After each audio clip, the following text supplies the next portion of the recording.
ça serait d'aller beaucoup plus vite dans un premier pays, de mettre toute la boîte en anglais, typiquement. Donc ça nous a demandé énormément d'efforts, de tout refaire toute notre documentation. On avait des Allemands qui arrivaient, ils disaient mais je comprends rien.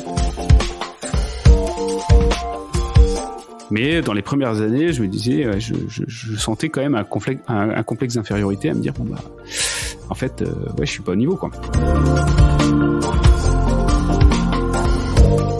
Moi, je suis dans un modèle et un écosystème où on va essayer de prendre le maximum de risques pour résoudre le plus gros problème possible à l'échelle mondiale et apporter le plus de valeur possible. Donc, c'est juste une question de dans quel monde on évolue. Mon monde, c'est celui-là. Bienvenue à tous dans ce nouvel épisode de System Sales, le podcast qui donne enfin la parole aux ingénieurs pour leur permettre de partager avec vous leur parcours exceptionnel dans la vente, l'entrepreneuriat ou encore la transition énergétique. Avant de vous présenter l'invité, je tenais à vous remercier chaleureusement, vous les auditeurs et tous mes invités, car après seulement 4 mois de lancement, nous avons atteint les 1000 écoutes. C'est fabuleux, exceptionnel, trop de la balle, je suis archi content. Franchement, je ne m'attendais pas à un tel succès. Merci à tous. Dans ce 12e épisode, je reçois Jean-Daniel Guyot, cofondateur et membre du directoire de Memobank. Anciennement fondateur de Capitaine Train, il est devenu business angel et investisseur. Jean-Daniel va nous expliquer comment il perçoit les raisons de son succès passé et comment utiliser son expérience pour créer la banque numéro 1 des PME en 2021. Dans cet épisode, nous avons parlé aussi de développement à l'international et nous avons aussi beaucoup échangé autour de l'environnement startup en France en 2021. Quels sont ses critères en tant que business angel et en tant qu'investisseur ? Dans cet épisode un peu spécial, nous avons fait un petit jeu avec Jean-Daniel. Il n'avait pas le droit de prononcer les mots banque ni train. Suite à ce jeu, nous allons faire une donation à l'association 1001mots.org, association qui lutte pour l'égalité des chances via l'éveil et le langage. Alors dans l'épisode, vous allez voir, on avait parlé de 10 € par mot interdit prononcé et nous avons décidé de changer ce montant pour 100 € par mot interdit à prononcer. Si vous souhaitez soutenir ce podcast, m'encourager et donc pouvoir continuer à écouter ces passionnantes interviews, je vous encourage toujours à le noter 5 étoiles sur Apple Podcast et à laisser votre avis. Je lirai une sélection de vos commentaires à chaque début d'épisode. Enfin, toujours pour rejoindre le club privé System Sales, il suffit de s'inscrire sur club.systemsales.fr et les membres reçoivent des emails privés en exclusivité. Allez, je vous laisse en compagnie de Jean-Daniel, fondateur et business angel, dans ce nouvel épisode de System Sales. Bonjour Jean-Daniel. Bonjour Mathieu. Alors, je reçois aujourd'hui dans ce nouvel épisode de System Sales, Jean-Daniel Guyot, cofondateur et membre du directoire de Memobank. Est-ce que tu veux... Alors, avant que tu te présentes... Voilà, je vais juste faire une petite introduction. Donc, avant que tu te présentes, on va faire un petit jeu pendant cet épisode. C'est-à-dire que Jean-Daniel et moi n'avons pas le droit de prononcer en français et en anglais, évidemment, les mots train et les mots banque. Et vous allez comprendre pourquoi, parce que Jean-Daniel va devoir se présenter après. Voilà. Et donc, à chaque fois qu'on va prononcer l'un de ces mots, parce que ça va forcément arriver, sauf si nous sommes très bons, je ferai le décompte au montage et on versera 10 € par mot prononcé à l'association du choix de Jean-Daniel qu'on déterminera après l'épisode plus tard. Voilà. Ce que je ne vais pas faire et ce qu'on ne va pas faire non plus, c'est aller dans l'ultra détail du parcours de Jean-Daniel et de comment il en est arrivé là aujourd'hui. Pour ça, je vous conseille d'écouter un épisode du podcast qui s'appelle La Combinaison, dans lequel Jean-Daniel, pendant 2 heures, détaille avec beaucoup de précision son parcours et l'aventure de ces 2 entreprises. Voilà pour l'introduction. Jean-Daniel, est-ce que tu peux te présenter aux auditeurs en prenant en compte évidemment les contraintes du jour ? Bien sûr. Donc Jean-Daniel Guyot, je suis ingénieur de formation, ingénieur en logiciel ou en système d'information. J'ai très vite, enfin, même avant la fin de mes études, eu l'envie d'entreprendre. Donc très vite dans ma carrière, j'ai créé une première entreprise. Et puis de fil en aiguille, j'en ai créé d'autres. Je me suis lancé dans quelques projets.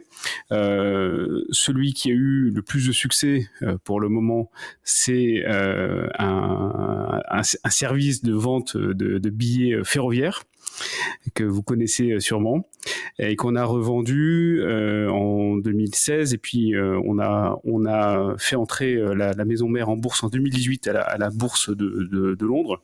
Et après je me suis relancé dans un autre projet parce que c'est ce que j'aime faire, et puis peut-être que c'est la seule chose que je sais faire, qui était de créer un établissement de crédit.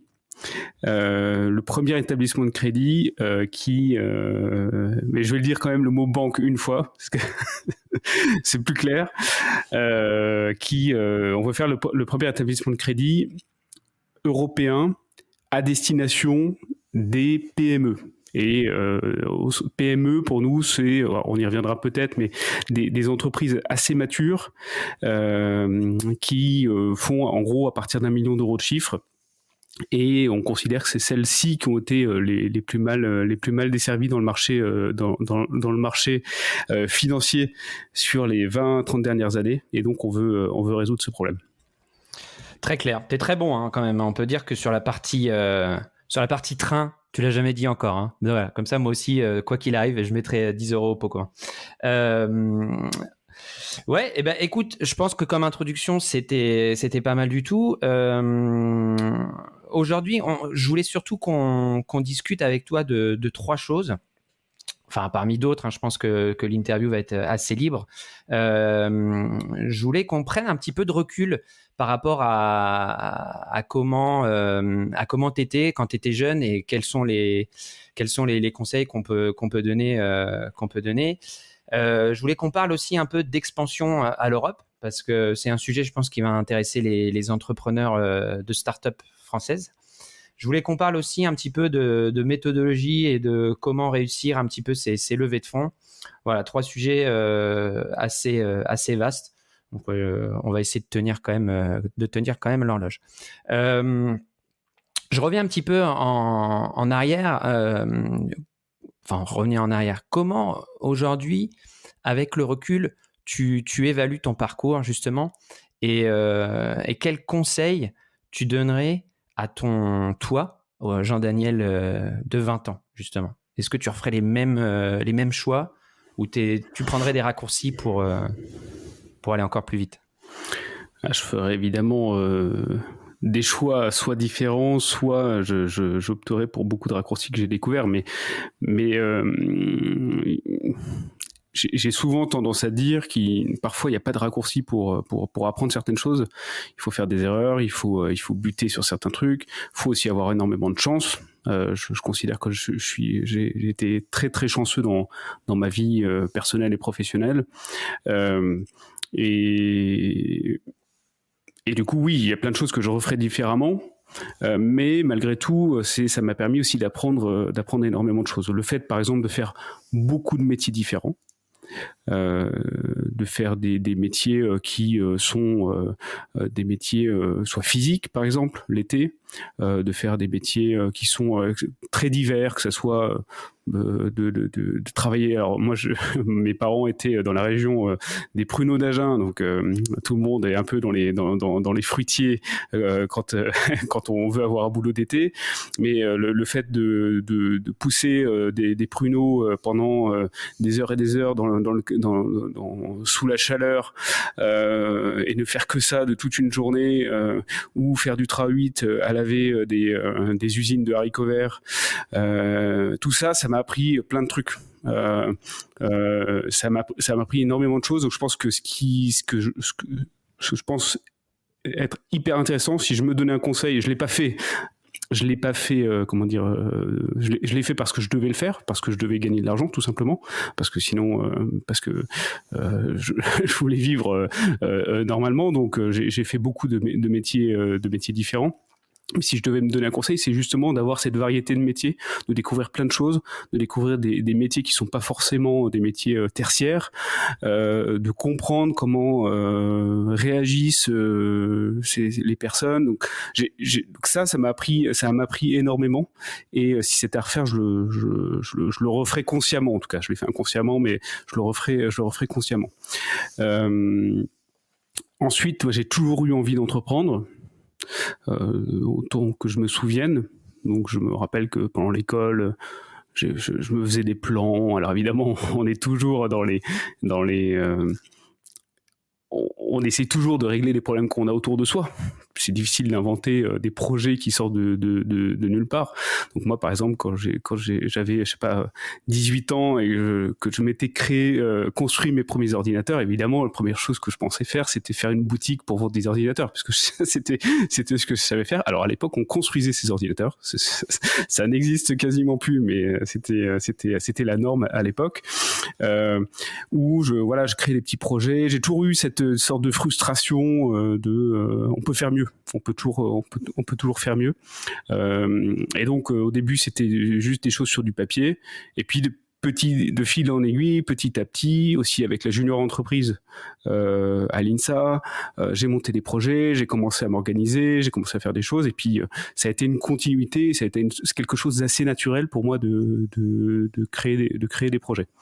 Et ensuite, il y a plein de choses que j'ai apprises, mais c'est difficile finalement de les apprendre sans faire les erreurs. Par exemple, quand on a créé notre première vraie grosse entreprise pour vendre de la billetterie ferroviaire, on était 3 ingénieurs. On s'est lancé là-dedans en se disant, bon, tout ce qui est intéressant, c'est le produit et la tech. Le marketing, les ventes, tout ça, on s'en fiche un peu. C'est pour les gens qui savent pas faire des bons produits, ça. Si on fait du marketing, c'est qu'on a quelque chose à cacher, quoi. Et donc on est parti en se disant, bon bah voilà, on va faire un produit, puis il va marcher de soi-même, parce qu'il sera bon, tout simplement. Évidemment, c'est une grossière erreur. Tous les ingénieurs qui sortent d'école pensent un peu ça, mais c'est assez stupide à posteriori. Mais il fallait qu'on fasse cette erreur-là aussi pour se rendre compte que non, en fait, le marketing, ça sert à quelque chose, les ventes, ça sert à quelque chose. C'est pas parce qu'on a le meilleur produit qu'on gagne. Sur les RH aussi, on a fait beaucoup d'erreurs. Ou en tout cas, on a testé beaucoup de choses. Je sais pas si c'était vraiment des erreurs, mais on a testé beaucoup de choses. Donc, par exemple, quand on a démarré l'entreprise, on s'est dit, on va tous payer. Franchement, les structures de salaire, les choses comme ça, là, c'est nul. On va tous se payer la même chose. Donc il y a un moment chez Captain, on avait tous le même salaire. Voilà, on s'est dit on va conserver ça pendant longtemps. Puis évidemment, on s'est confronté très vite à des problèmes par rapport à cette décision. Et donc on a fait l'erreur. Et puis petit à petit, je me suis pris au jeu des RH, et j'ai compris aussi que les RH c'était vraiment utile, que c'est hyper intéressant, et que si on faisait ça bien, il y avait une énorme valeur ajoutée à apporter à l'entreprise. Okay. Voilà. Alors du coup, je t'interromps juste à l'époque de Capitaine Chouchou là. C'était quoi l'erreur justement d'avoir un mode de fonctionnement ultra socialiste avec des salaires équivalents pour tout le monde? Qu'est-ce qui n'a pas marché avec ça? C'est intéressant comme point. Ça fonctionne pas parce que ça fonctionne à un moment parce qu'on est 5 et parce qu'on a à peu près tous le même niveau, et puis il y a aussi les mêmes besoins, mais un salaire ça correspond à une rémunération plutôt qu'un salaire. La rémunération, c'est pas forcément que le salaire. Une rémunération, ça doit correspondre à une valeur ajoutée, et aussi, mais bon, généralement ça va ensemble, mais et aussi à un besoin de l'employé. Si j'ai 40 ans, 3 enfants, j'ai évidemment pas les mêmes besoins que quelqu'un qui sort de l'école, ou voilà. Et ça, c'est donc il y a ces deux choses à admettre et à mettre en place. Et du coup, on s'est pas mal passionné pour cette question, surtout moi. Donc ça, c'est vraiment un truc qui m'a taraudé. Donc j'ai regardé beaucoup de choses qui s'étaient fait à l'époque. Donc il y avait une époque où c'était des entreprises. Alors les entreprises US, je trouve la Silicon Valley, je le dis souvent, mais on dit souvent que la Silicon Valley, ils sont plus en avance que nous. En réalité, ils sont pas beaucoup plus en avance sur le plan technologique. Ils sont un peu en avance sur le plan business, c'est-à-dire que les entreprises adaptent plus vite des choses qu'en Europe, ou les nouveautés qu'en Europe, mais ils sont surtout en avance sur la partie RH. Et du coup, on s'est beaucoup inspiré de ces évolutions-là, parce que eux, ils ont été confrontés. Aujourd'hui, on a une pénurie de talent, mais eux, ils ont été confrontés beaucoup plus tôt que nous à ça. Ils ont été confrontés aussi à un grand pays, donc les politiques de télétravail, par exemple, c'est un problème qu'ils ont rencontré il y a longtemps. Et donc, il y a eu des politiques RH qui se sont mis en place et une théorisation des choses et plein d'essais, plein de tests qui se sont mis en place. Donc, que ça soit par exemple chez les Apos, où nous on avait pris l'exemple de Buffer, où ils avaient fait une grille salariale et ils la rendaient publique. Donc, on pouvait voir, je ne sais pas si c'est encore le cas, mais on pouvait voir le salaire de tous les employés de Buffer en ligne, du fondateur jusqu'à n'importe qui est entré. Alors, la loi française ne nous permet pas de faire ça, mais on s'est beaucoup inspiré de ça pour justement créer des grilles salariales, créer un système auquel tout le monde puisse adhérer et tout le monde puisse se dire « Ok, ça me semble honnête et ça me semble juste ». Voilà. L'important, c'est qu'une rémunération, elle soit ressentie comme juste par la plupart des employés. Alors, on peut pas faire l'unanimité, les systèmes RH parfaits, ça n'existe pas, mais on peut s'approcher de quelque chose beaucoup mieux que les systèmes qu'on a connus avant, où c'était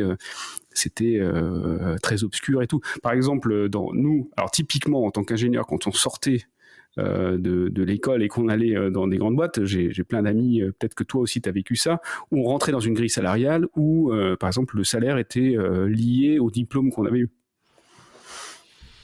Ça a aucun sens. C'est à la fin, ça semble complètement injuste. Si on apporte de la valeur, c'est pas du tout lié, parfois pas du tout lié au diplôme. Ça peut l'être, mais ça a aucun rapport, quoi.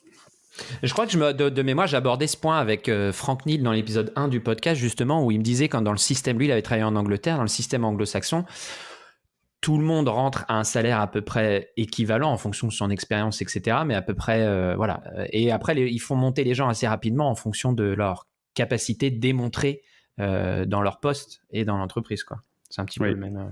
Oui, il y a des pays où c'est beaucoup plus lié à ça, effectivement. Ouais. On peut citer aussi le Japon, on peut citer les US, où c'est beaucoup plus lié à la performance, à la valeur ajoutée de la personne dans l'entreprise que au nom qui est sur le nom de l'école, quoi.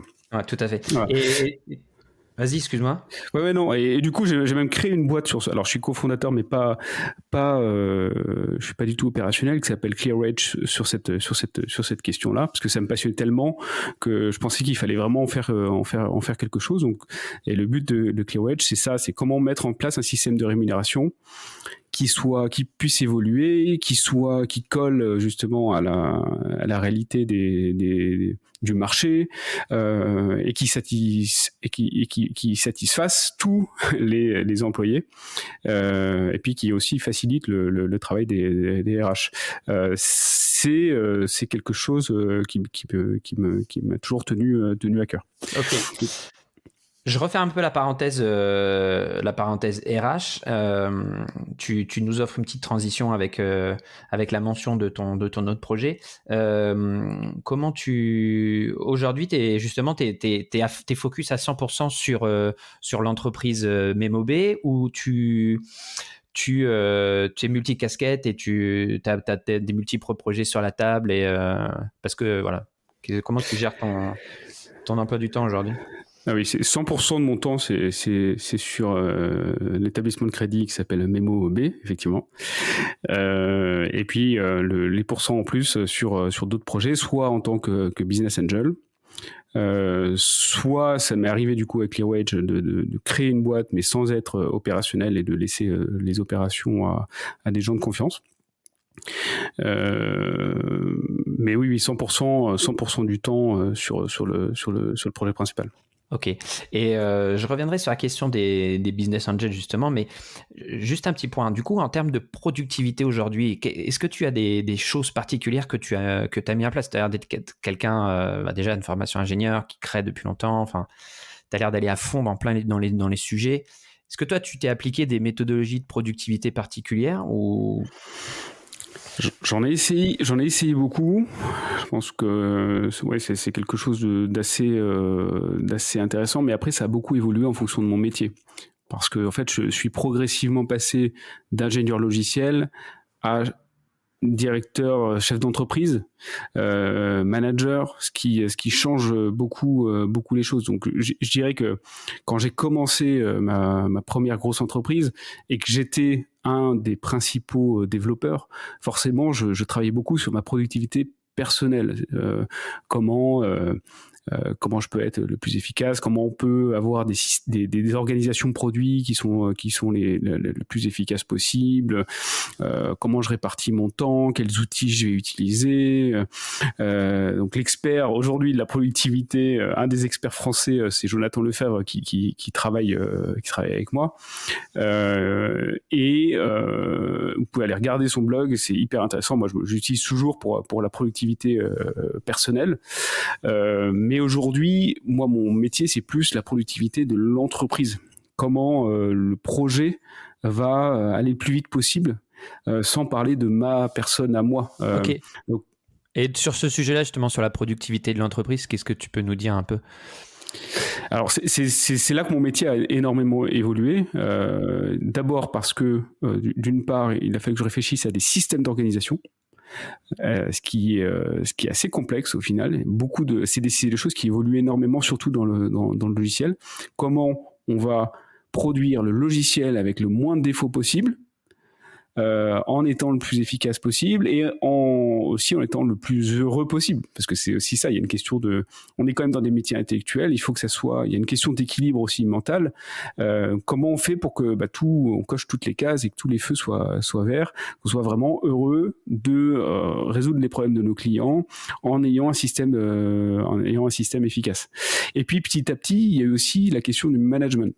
C'est-à-dire comment je fais en sorte pour déléguer le mieux possible pour que justement ça fasse effet boule de neige. C'est-à-dire que si je délègue, à la fin, la productivité de l'entreprise, elle réside surtout dans les personnes qui sont ce qu'on appelle en bout de chaîne, même si j'aime pas du tout ce terme, mais en gros, au bout de l'organigramme, les personnes qui font. C'est pas les managers qui vont faire la productivité de l'entreprise. Par contre, ils peuvent l'handicaper énormément. Donc le but du jeu, c'est comment on fait pour que la personne qui va être face à son écran, face à un problème, va être capable de décider elle-même, de manière à ce que le cycle de décision soit le plus rapide possible. Donc c'est toute une question de comment je fais pour qu'à l'échelle de l'entreprise, les cycles de décision soient les plus rapides possibles, que tout s'enchaîne bien, que les personnes puissent décider d'elles-mêmes, de manière à ce qu'il y ait des boucles extrêmement courtes en fait, et que on ne soit en train de résoudre que les gros problèmes à l'échelle de la boîte, quoi, et que tous les petits problèmes du quotidien puissent être résolus à l'échelle de l'individu. Donc ça, c'est pas un travail d'ailleurs que j'ai fini du tout. Enfin, c'est peut-être même un travail que je finirai jamais.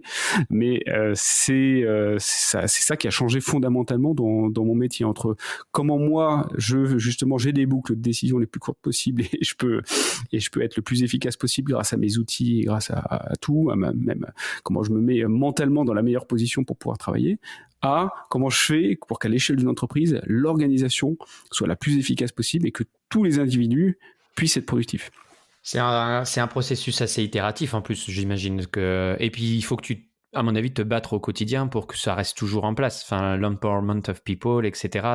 Faut pas que ce soit des paroles en l'air.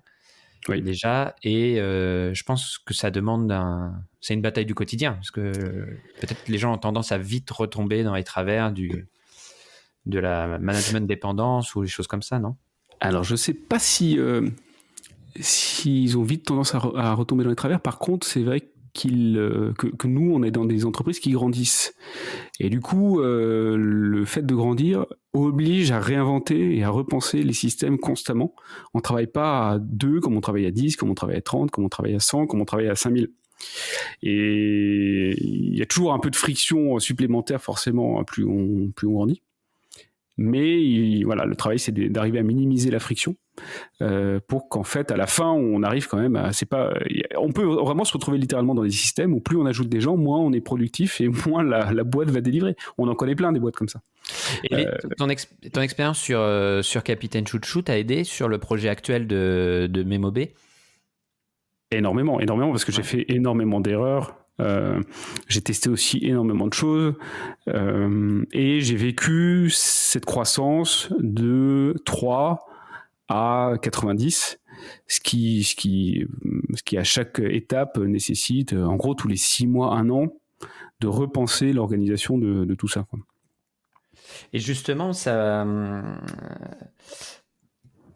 quand une des facettes du succès de ta première entreprise, Captain Chouchou, a été de conquérir pas seulement le marché français, mais aussi le marché européen.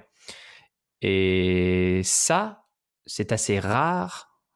Si je me trompe, je peux me tromper, hein, tu me corriges si je dis une bêtise, mais j'ai l'impression que c'est assez rare et on l'entend souvent que justement les startups, même qui deviennent PME, ont du mal à franchir les frontières. Je pense que toi, est-ce que déjà, vous avez cette ambition-là avec Memobé, et quels sont justement, toi, ce que tu as appris de ta première expérience? Qu'est-ce que tu pourrais conseiller et ce que vous allez mettre en place pour justement réussir cette expansion européenne? Oui, alors c'est pas quelque chose qu'on avait vraiment réfléchi avec Captain Chouchou. On était plus dans l'idée déjà de faire, enfin faut vraiment se mettre dans la mentalité de l'époque pour nous, c'était vraiment de dire on va faire quelque chose de mieux qu'à l'époque Voyage SNCF. Voilà, c'est tout. Alors, on n'avait pas d'autre ambition que ça. En gros, on disait c'est pas bien, on va faire quelque chose de bien selon nos standards. Et on s'est pas dit il va falloir qu'on, enfin il y avait plein de paramètres qu'on n'avait pas en tête. On a vraiment foncé bien en tête, mais on n'avait pas tellement réfléchi au marché, la façon dont il fallait faire du marketing, plein de choses. Donc en fait, on était vraiment juste dire, allez, on fait un bon produit. Et petit à petit, on s'est rendu compte que la problématique déjà du marché, c'était de faire du volume, parce que faible marge égale gros volume. Donc il fallait aller vendre beaucoup de billets. Et on s'est rendu compte aussi que le problème qu'on avait en France se retrouvait un peu partout en Europe. En gros, partout où il y a un réseau de ferroviaire, on avait cette problématique-là. Donc, assez pareil, un peu bêtement, on s'est dit, on va aller faire ça en Allemagne, puisqu'ils ont aussi un gros réseau ferroviaire, donc ils ont aussi un opérateur historique qui est pas forcément terrible. Donc allons en Allemagne et puis on verra bien ce qui se passe. Donc on a recruté quelqu'un en Allemagne. On a fait notre première, évidemment presque. On n'a pas forcément recruté la bonne personne, mais petit à petit, on a commencé à vendre des billets, et ça a commencé à fonctionner. Et puis on s'est dit on va aller le faire en Espagne, on va aller le faire un peu partout. Et à la fin, on s'est dit ce serait génial en fait, nous en tant qu'Européens convaincus. On se disait ça serait génial si on avait juste un système que chaque Européen pourrait utiliser par réflexe, parce que le train, pardon, je l'ai dit, le ferroviaire, c'est un système de réflexe, c'est une problématique de réflexe, parce que en fait je sais ce que c'est, un chouchou, je sais ce que c'est un billet, donc j'ai pas besoin qu'on me l'explique, quoi. J'ai juste envie de l'avoir le plus vite possible. Et juste, je t'interromps. Comment ça s'est passé? Pour avoir travaillé avec des Allemands, d'autres pays européens, sans évidemment coller d'étiquette culturelle à qui que ce soit, j'imagine très bien le petit Français arrivant en Allemagne et leur expliquer comment on va faire mieux que ce que vous avez fait pendant des années. Ça a dû être quand même assez cocasse. J'aurais bien aimé une petite souris à ce moment-là. Comment ça s'est passé exactement? Alors on leur disait pas ça évidemment. Et justement, ça c'est ça qui était assez cool dans notre compréhension du modèle européen et notre rencontre avec d'autres cultures, c'est que ça permet d'enlever pas mal d'étiquettes finalement, hein, et que les a priori qu'on a sur les gens, évidemment allemands rigoureux, enfin je sais pas quoi, il y en a plein, et en fait sont relativement faux, et encore plus faux dans le monde de l'entreprise. Globalement, on est quand même assez. Il y a quand même eu beaucoup de choses qui sont. Enfin, on n'est pas perdu, quoi, dans un autre pays, que ce soit en Allemagne, en Suisse ou partout, quoi. Bah, il se trouve, typiquement dans le cas de l'Allemagne, on a discuté avec Deutsche Bahn assez rapidement. Et il y avait Deutsche Bahn France, et on a discuté avec eux, on a commencé à faire du business, etc. Et puis petit à petit, ça a tellement plu au président de Deutsche Bahn France que il a postulé chez nous et il est devenu mon directeur général. Super. Donc, il y a pas vraiment de, enfin, j'ai pas rencontré beaucoup de clichés en fait dans mon aventure là-dedans. Ensuite, si on doit tirer des leçons de ça, donc nous, je te dis, j'ai pas beaucoup de. La première expérience n'a pas été vraiment très réfléchie. Alors, en tout cas, elle n'avait pas beaucoup de recul. On a fait les choses un peu naturellement, on a fait les choses sans se poser trop de questions, en disant c'est évident qu'il faut faire ça, donc on le faisait. Voilà, aussi bête que ça. Maintenant, effectivement, sur la deuxième expérience, j'ai beaucoup plus de recul sur les choses. Et donc, mon premier réflexe, si je vais refaire la première expérience, ça serait d'aller beaucoup plus vite dans un premier pays, de mettre toute la boîte en anglais, typiquement. Donc ça nous a demandé énormément d'efforts, de tout refaire toute notre documentation. On avait des Allemands qui arrivaient, ils disaient mais je comprends rien. Tout en français. Alors le code était en anglais, et les commentaires en anglais, heureusement, mais en fait, on avait fait un peu l'effort, mais petit à petit, comme on n'était que dans un environnement français, il y avait quand même énormément de choses en français. Tout le monde se parlait en français sur le chat, voilà. Donc en fait, un Allemand qui débarque là-dedans, qui parle pas français pour le coup, mais il était complètement. Ça demandait un énorme effort. Et puis aussi tourner. Évidemment, nous on résolvait nos problèmes en tant que voyageur.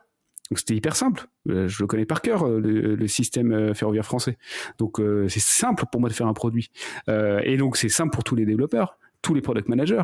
Mais quand il s'agit pour la personne qui s'occupait de l'Allemagne de dire j'ai ce problème-là au fait, et que personne ne comprenait quel était le problème, et que en fait personne n'écoutait, c'était forcément, il y avait alors on s'est soigné quand même, mais ça a été un gros problème au démarrage. Donc, c'est pour ça que là, mais je suis pas seul à le dire, je pense que n'importe qui a fait cette expérience va dire ça, un des premiers réflexes, c'est d'aller le plus vite possible, au moins dans un premier pays, à la fois pour avoir cette notion d'international, pour avoir des gens qui ne parlent pas français, et pour que toute la doc soit en anglais, pour que le troisième pays, le quatrième pays, en fait, ça soit des choses beaucoup plus naturelles et faciles, quoi.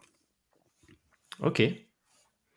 Et au niveau accounting, justement, comment ça se passe quand c'est comme ça? Tu as besoin de recruter du personnel avec des compétences particulières ou...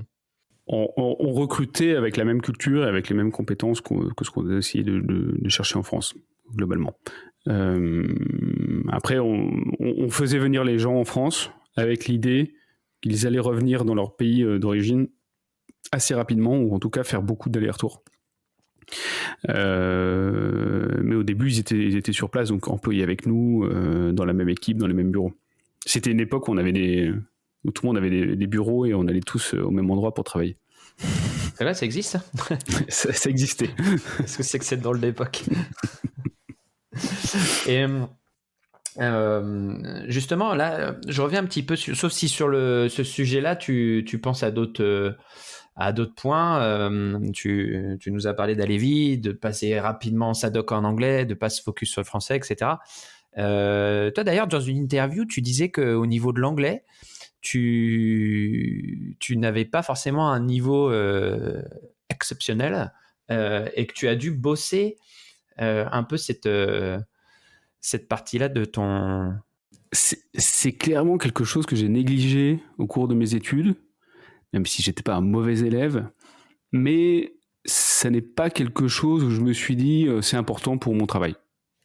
oui, ça va être important vaguement de parler anglais, quoi. Mais je me suis pas dit.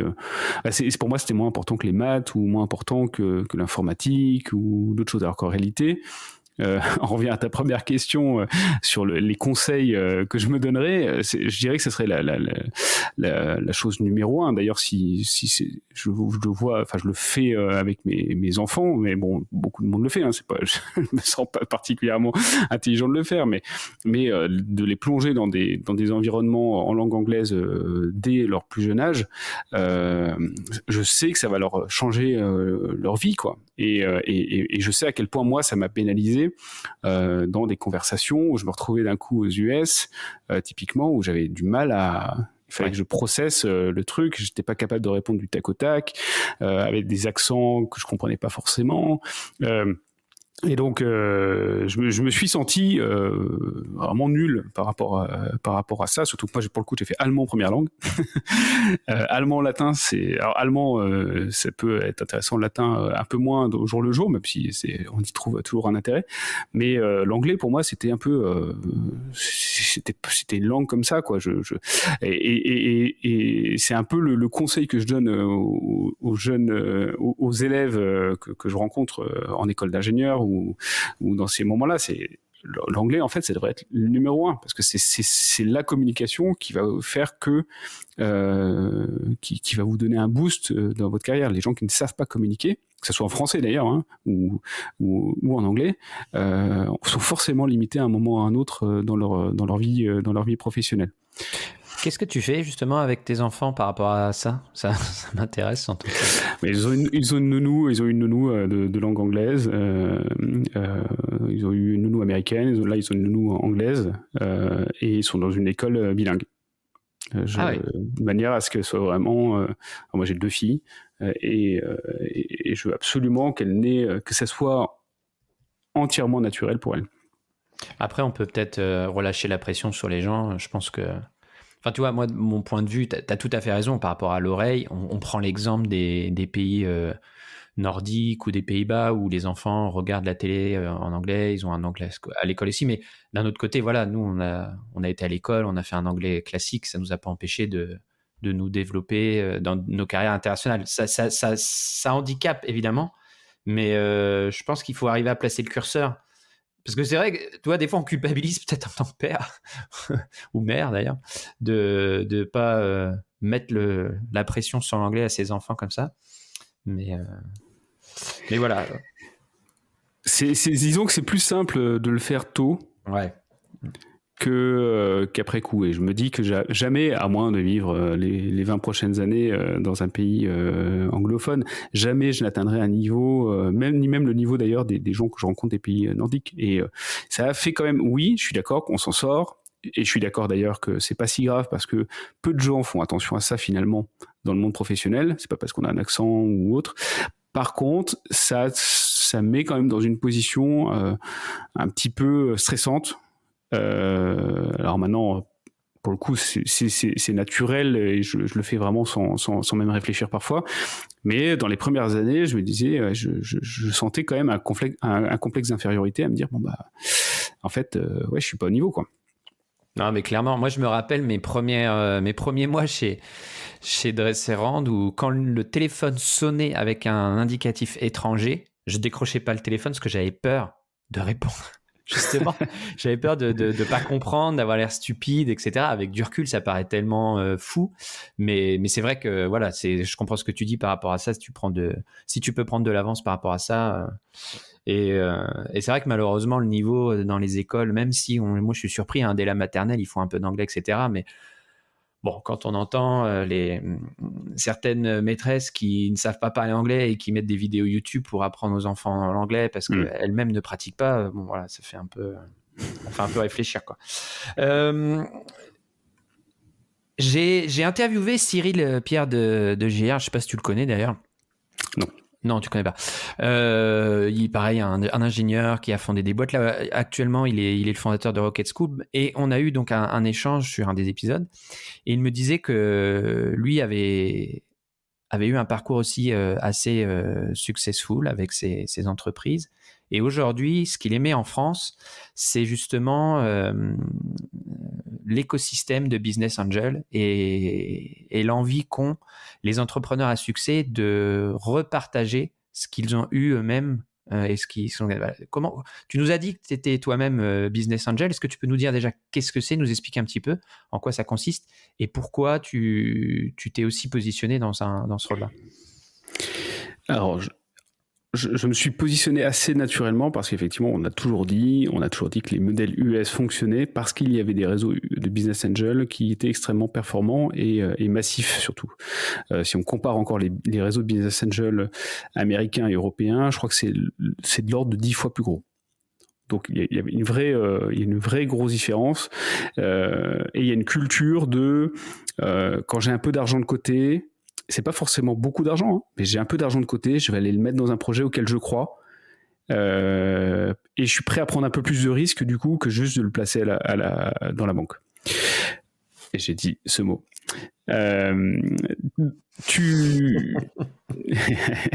C'est un bon jeu, j'aime bien. Donc il y a ça effectivement, et on a toujours dit que les écosystèmes qui fonctionnaient bien, et donc le système US fonctionne bien parce que ces business angels existent et qui sont là au début de chaîne, là où c'est le plus à risque, là où les projets sont les moins fiables, les entrepreneurs aussi les moins aguerris, mais c'est pas pour ça qu'ils peuvent pas avoir des bonnes idées et faire des beaux projets.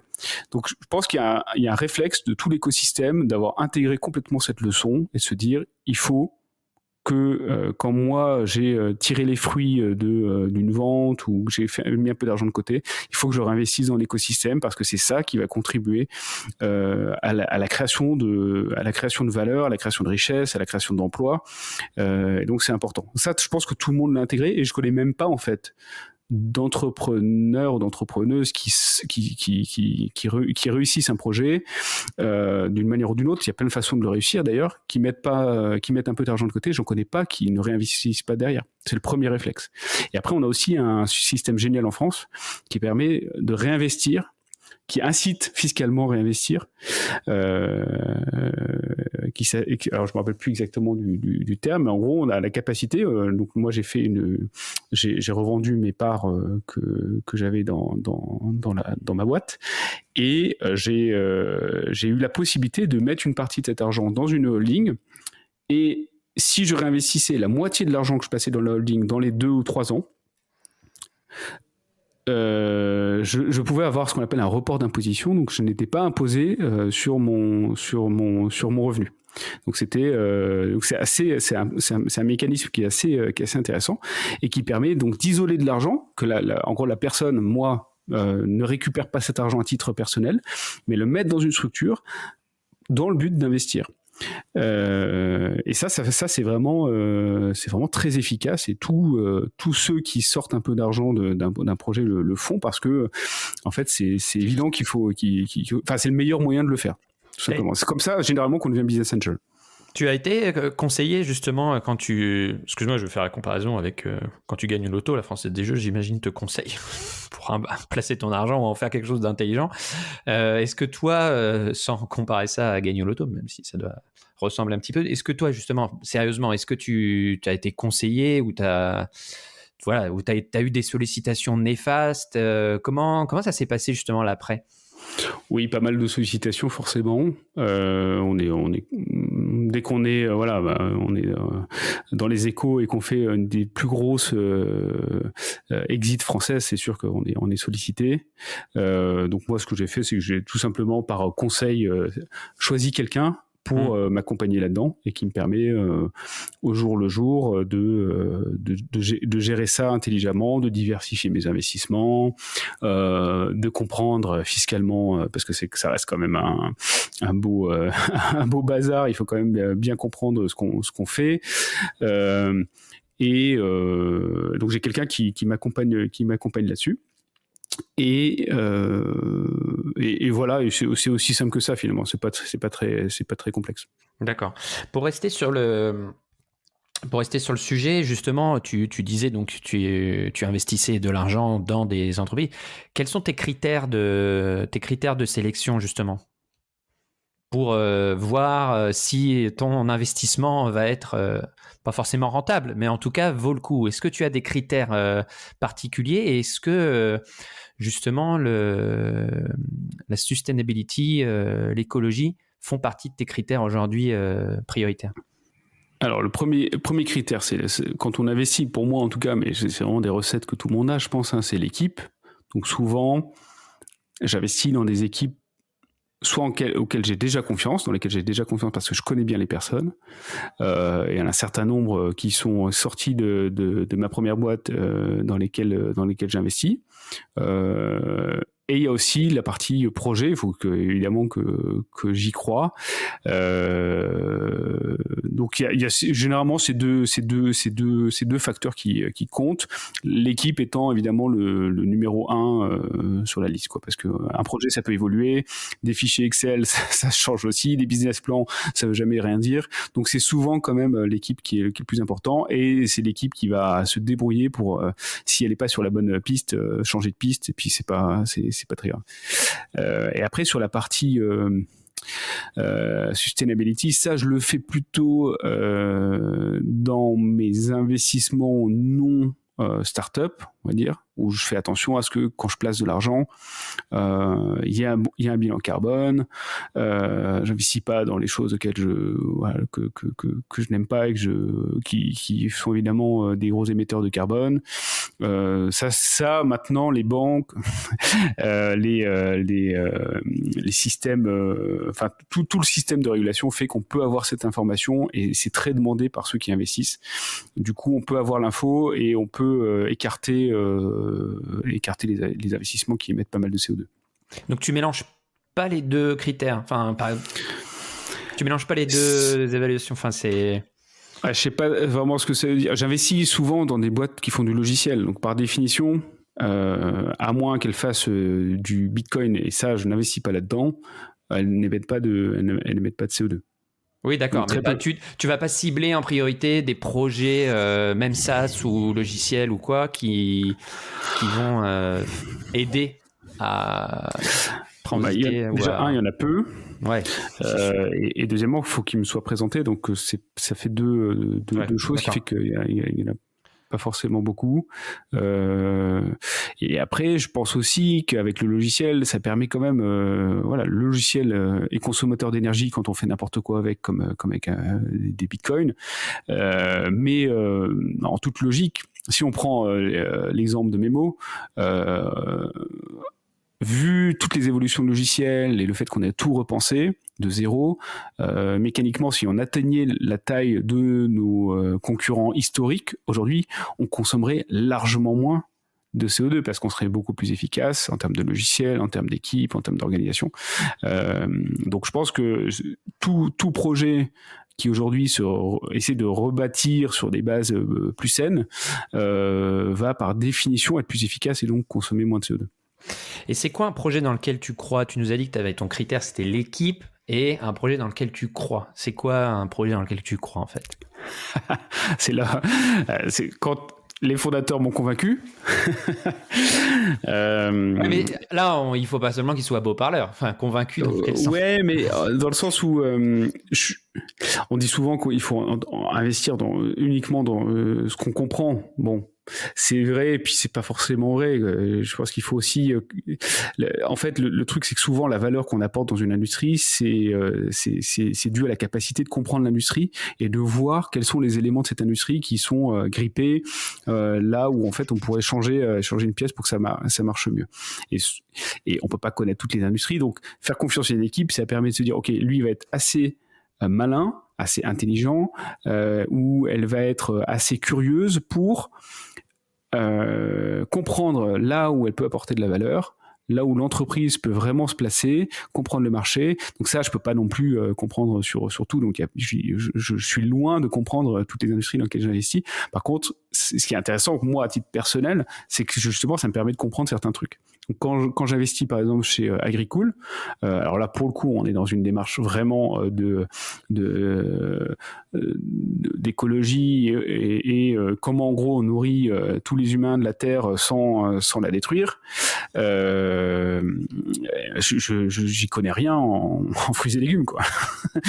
Donc je dois faire confiance forcément à Guillaume, le fondateur, pour que ça fonctionne bien et qu'à la fin on ait des résultats qui soient incroyables. Et je crois énormément à ce type de projet, mais c'est pas pour ça que j'en suis un expert. T'es un expert en pruneaux. Ah, je suis pas mal en four, notamment. Je sais pas mal comment fonctionne un four à pruneaux d'Agen. Ouais. Le Sisyphe, Jean-Daniel, le Sisyphe du pruneau. Ça rentre d'un côté, ça sort de l'autre.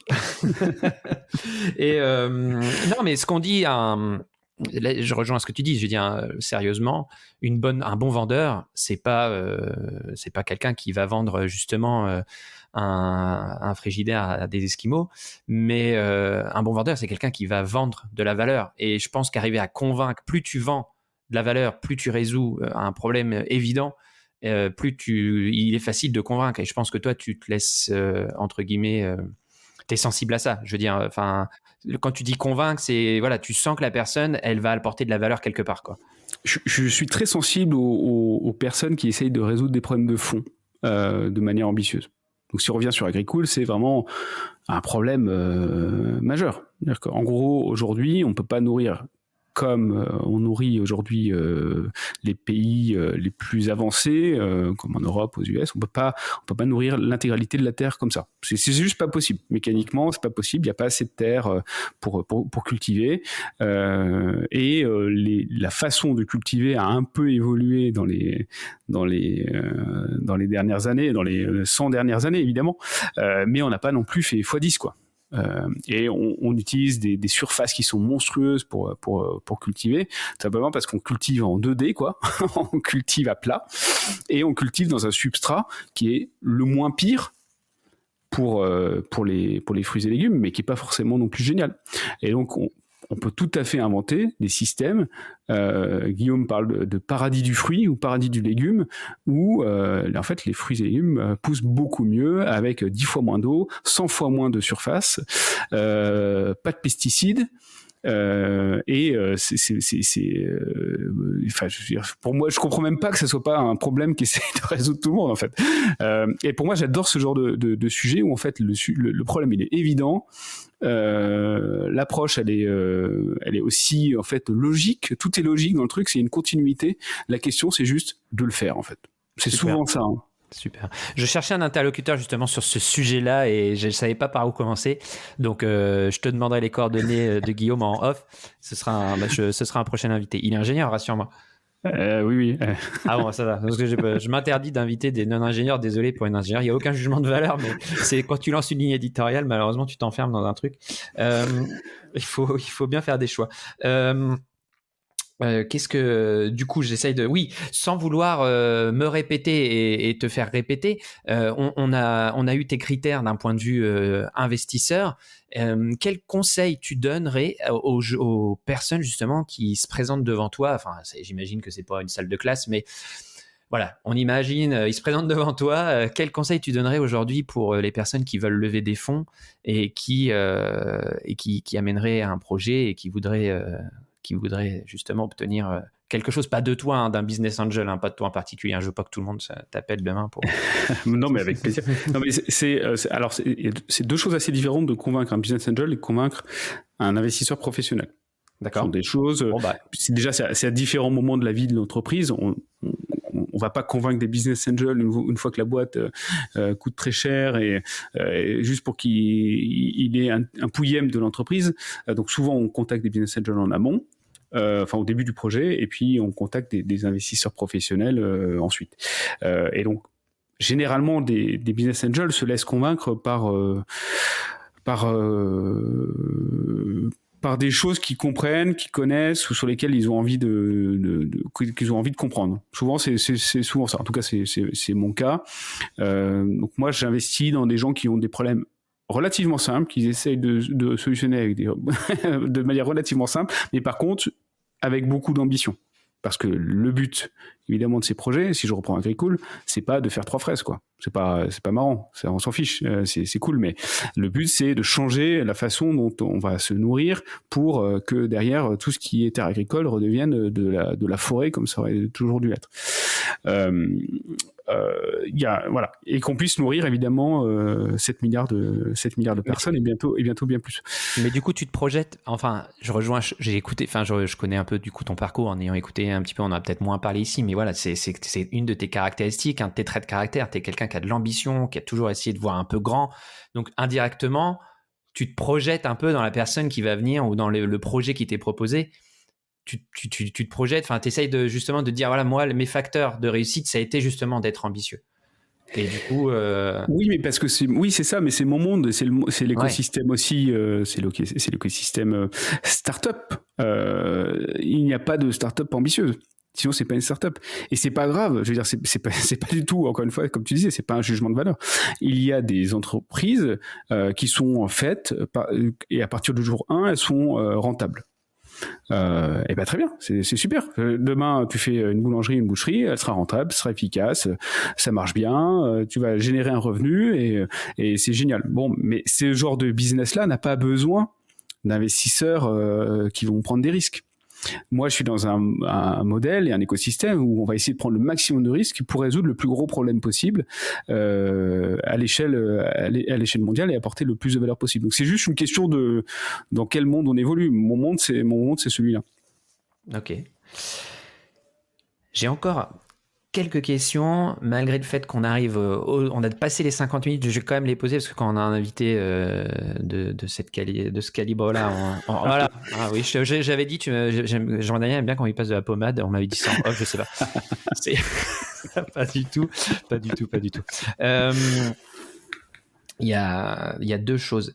À un moment donné, tout au début de l'émission, pour ceux qui vont écouter, tu as parlé de chance. Et moi, c'était une question qui m'était venue parce que des gens qui ont des projets comme les tiens, à la base, il y en a beaucoup.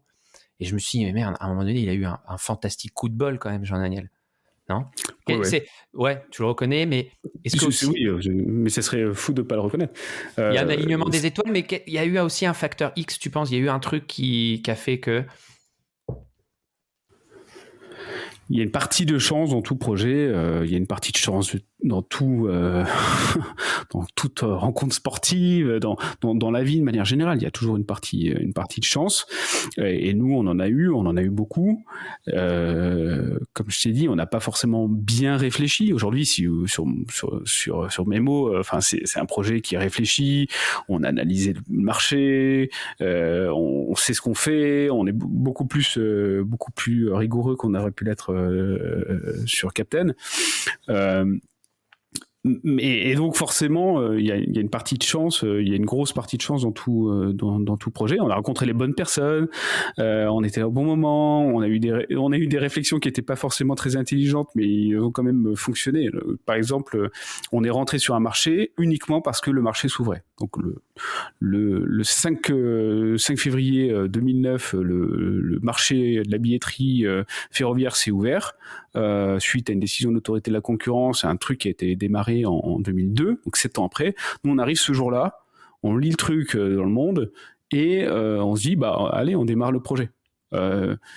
On aurait pu tomber sur une autre idée, quoi. C'est juste que voilà, et on s'est dit, si le marché s'ouvre, c'est qu'il y a un marché. C'est pas du tout logique, ça n'a pas de sens. C'est pas parce qu'un marché s'ouvre qu'il y a un marché. Il restait un gros monopole et tout, mais on y est quand même allé. On n'a pas trop réfléchi. Donc oui, il y a une partie de chance d'avoir pris pas forcément les bonnes décisions, mais que ça ait marché quand même, quoi. Mais c'est marrant ce que tu dis parce que je suis tout à fait d'accord avec toi. À un moment donné, c'est quand même contre-intuitif parce qu'on dit toujours en marketing, si tu pitches, déjà tu peux pitcher parce que si tu es tout seul à avoir l'idée, c'est qu'il y a un loup quelque part à un moment donné. Alors on n'est pas les seuls à avoir l'idée. Mais pareil, on a eu de la chance que tous les autres soient médiocres, quoi. Ouais. Et est-ce que des fois, vous avez eu envie d'abandonner ? Ça vous a traversé ? Est-ce que des fois, ça vous a traversé l'esprit ? Non, on n'a jamais eu vraiment de doute. On n'est pas, je pense que c'est pas notre état d'esprit d'avoir des doutes. On fonce beaucoup. On est des fonceurs, je pense, et on n'a pas de. C'est une qualité et un gros défaut aussi. Donc on s'est jamais dit qu'on allait échouer en fait. Peut-être, oui. Peut-être. Et puis oui. Bah oui, jusqu'au bout, quoi, jusqu'à la dernière seconde. Je me rappelle Alors maintenant, lever des fonds, c'est un peu plus simple. On a des gens qui lèvent des fonds même quand ils n'ont pas besoin. On a des gens qui lèvent des fonds pour avoir 3 ans ou 4 ans de run rate. Nous, on levait des fonds parce que le mois d'après, en fait, on n'avait plus d'argent dans les caisses. Et c'était pas la même époque. C'était plus dur de lever. On était sur un projet qui n'était pas forcément évident, avec beaucoup d'ambition. Mais on n'a jamais, on s'est dit oui, ça peut échouer. On n'est pas fou non plus, mais on a toujours cru un peu, toujours foncé un peu tête baissée, quoi. Et justement, par rapport à ça, une question qui m'était, quand j'ai préparé l'émission, quel regard quel regard tu portes quel regard tu portes aujourd'hui sur le parcours de tes amis ingénieurs? Enfin, on se connaît un petit peu. T'as un groupe d'amis qui a fait un peu la même école que toi, la même promotion que toi. Quel regard tu portes sur leur parcours à eux, justement, et sur ce qu'ils font au quotidien dans des jobs peut-être beaucoup plus classiques? Ouais, je sais pas si moi je considère pas que j'ai un parcours qui soit chacun son métier, quoi. Et chacun suit un peu ses passions et ses envies. Et moi, mon envie, c'était d'entreprendre, mais ça aurait pu être autre chose. Et eux n'ont pas un parcours classique versus moi qui ai un parcours. C'est sûr qu'il y a sûrement moins d'entrepreneurs, mais il y a des ingénieurs qui font des choses extrêmement spécialisées aussi, où ils sont uniques quasiment au monde parfois. Et donc, d'une certaine façon, ils n'ont pas un parcours classique, même s'ils sont dans une grosse entreprise ou autre. J'ai pas voilà, donc c'est ça un peu ma position, c'est chacun fait selon ses envies. C'est vrai qu'il y a une sorte de moule quand même dans une école d'ingénieur. Il y a un moule qui est, alors en tout cas à notre époque, je sais pas si ça a changé, à mon avis pas énormément, mais à notre époque, quand on sortait, la voie classique, c'était je vais dans une grande entreprise, je vais chez Renault, je vais chez Total, je vais dans le truc le plus gros possible, et puis on nous disait alors en fait votre but du jeu, c'est tous les 2 ans, il va falloir gravir un échelon. Si vous passez plus de 3 ans dans un poste, c'est qu'il y a un problème. Et puis petit à petit, vous allez jouer avec la concurrence et vous allez monter comme ça, monter en salaire, monter. Et il y avait une sorte de voie évidente et logique et que tout le monde devait emprunter, qui était la voie du management, où le but du jeu, c'est je vais petit à petit dans ma carrière manager le plus de gens possible, et c'est ça qui va faire que j'aurai le plus de médailles sur mon torse, quoi. Et non, en fait, on se rend compte très vite dans le monde professionnel qu'il y a plein d'autres voies, qu'il y a des voies de spécialisation. Il y a des gens, je pense par exemple à l'industrie du jeu vidéo, où il y a des gens qui sont extrêmement pointus, qui passent toute leur carrière à être les plus pointus possibles, qui managent personne de leur vie, mais qui sont des rockstars, que tout le monde s'arrache dans le monde entier, parce qu'ils maîtrisent un truc que personne d'autre ne sait faire. On a des gens qui vont faire de l'entrepreneuriat, on a des personnes qui aiment le management, on a des personnes qui aiment le management de beaucoup de monde, il y en a qui aiment le management de quelques personnes, il y en a qui aiment d'être dans des petites boîtes, d'autres dans des grandes. Et c'est surtout ça, moi je pense que j'aurais aimé qu'on m'apprenne ça, et pas qu'on le découvre, mais donc il n'y a pas forcément de jugement par rapport à la carrière des uns des autres. Je trouve que tout le monde à un moment arrive à suivre sa voie. Et c'est assez marrant de voir qu'on a des carrières finalement assez différentes et qu'on peut comparer, on peut en rire beaucoup. Donc c'est surtout ça qui, je pense, nous rapproche sur le plan professionnel, c'est que tout le monde est capable de se moquer de tout le monde dans sa propre activité, quoi. Ah, puis il y en a, ils finissent animateurs de podcast. Et oui, voilà. Est-ce que justement, à ton niveau, tu fais un peu attention à ton image et à ce que tu dis? Bon, là, évidemment, tu t'es énormément préparé parce qu'on a des millions d'auditeurs. Ça fait une semaine que je suis sur le podcast. Je m'entraîne physiquement. Ouais, il faut, tu t'as fait tes gammes, tu t'es appris. Ah non, mais blague à part, je t'entends dans les interviews par rapport à ta présentation de ton entreprise, par rapport à toi. Est-ce que tu t'es déjà défini un petit, tu as une espèce de storyline que tu essayes est-ce que tu t'entraînes à pitcher? Est-ce que tu fais attention à ton image maintenant, à ce que tu vas dire, les impacts que ça peut avoir sur ta société, etc.? Je fais attention à ce que je dis, à mon image, pas trop, ça m'intéresse pas trop, mais par contre, effectivement, ce que je dis, c'est, on se rend compte au fur et à mesure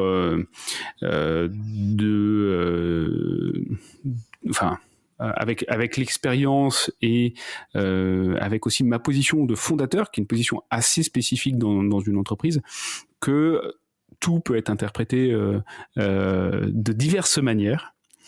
Ça peut être bien interprété, mal interprété, complètement interprété de manière complètement différente de ce qu'on voulait dire. Donc effectivement, je fais attention désormais à ce que je dis. Je fais attention à qui je parle en fait, tout simplement. Mais c'est juste de la communication de base. Je vais pas faire une blague à toute mon équipe comme je vais faire une blague à mes potes, quoi. Et ça a pu m'arriver, mais ça fonctionne pas. Donc il faut effectivement forcément adapter sa communication à qui on parle. Après, je suis pas vraiment pour les communications extrêmement organisées. Donc j'ai aussi travaillé dans une entreprise qui nous a racheté, où il y avait beaucoup plus de monde et on faisait beaucoup plus attention à ce qu'on allait dire. Il y avait des messages précis, des choses qu'il fallait dire, des choses qu'il fallait pas dire, parce que on était c'est comme ça que ça fonctionnait dans cette entreprise-là, qui était assez ancienne. Moi, je suis pas trop dans ce mode-là, donc j'essaie quand même d'être un peu plus naturel, de pas trop préparer les choses justement, et d'essayer de comprendre plutôt la question qui m'a été posée plutôt que de placer mon message à tout prix, peu importe la question. Donc mais oui, on fait forcément attention à ce qu'on dit. Ok. Faudra comme convenu, j'enverrai la bande de l'épisode pour la faire relire par tes conseillers avant de diffuser. on ira barrer et effacer tout ce que c'est la moitié de l'épisode. La grande muette. Deux petites questions pour finir, mais peut-être des grandes réponses, j'en sais rien. La première, tu nous as dit d'un des facteurs qui a fait un des conseils que tu donnerais aux jeunes, c'est d'aller un peu mettre les mains dans le cambouis, de faire plein de métiers, etc. Aujourd'hui, c'est ce qui a fait un petit peu, ce qui t'a façonné en tant qu'individu. Tu as des enfants, des enfants auxquels tu peux tout donner. Ils vont avoir peut-être la possibilité de tout avoir. Comment justement tu fais pour retransmettre cette valeur travail, cette valeur de... Voilà, est-ce que tu penses à ça? Est-ce que c'est des choses qui te... J'y pense. Après, on fera le bilan dans 20 ans. Pour l'instant, ils sont encore un peu petits. Non, mais moi, je te dis ça parce que même moi, moi aussi, hein, j'ai 2 enfants. Et à chaque fois que je fais quelque chose, je me dis, j'essaye de réfléchir aux possibles conséquences. Et à un moment, je me suis dit, en fait, je crois pas. En fait, je crois que quoi qu'il arrive, on n'a pas besoin de te prendre trop la tête avec ça. Mais peut-être que toi, justement, je te pose la question innocemment, peut-être que tu as une autre vision du sujet. Hein, mais je suis assez persuadé que ça viendra et qu'il faut faire ses erreurs. Enfin, je sais pas. Moi, j'ai vraiment toujours travaillé, toujours vécu en mode erreur, et voilà, on se prend des claques, on se prend des portes, on fait des bêtises, on pense des trucs, et on est sûr que c'est la vérité, et puis en fait on se rend compte qu'on a été un parfait abruti.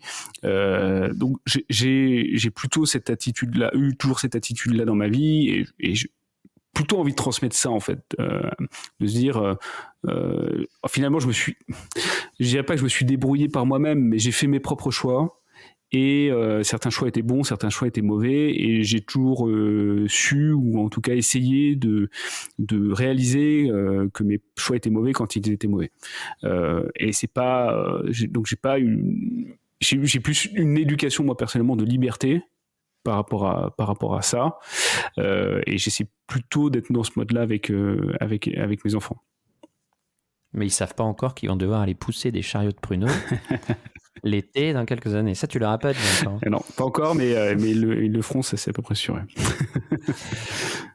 Dernière question que je pose à tous les invités. Qu'est-ce qui te fait encore rêver et qui te fait lever le matin, justement? Professionnellement parlant ou personnellement parlant, mais... Plusieurs choses. L'ambition, je pense, changer quelque chose de grand, essayer d'avoir une sorte de les Américains disent dent in the universe. Bon, peut-être pas aller jusqu'à là parce qu'ils sont souvent un peu mégalos, mais au moins d'avoir un petit effet, quoi. Se dire, voilà, moi, j'ai un peu modifié. Donc je me dis que j'ai un peu modifié, par exemple, la façon dont l'industrie ferroviaire fonctionnait. Est-ce que je vais arriver à faire fonctionner de manière un tout petit peu différente l'industrie financière? Ça, c'est quelque chose qui m'intéresse et enfin, où je suis content quand je me lève le matin de me dire qu'on fait un truc qui va dans ce sens. Travailler aussi avec des gens brillants, ça évidemment peut-être un poncif, mais c'est quand même une joie au jour le jour, quoi.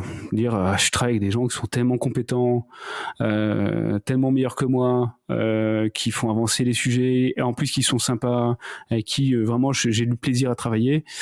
Bah c'est un vrai gros plaisir.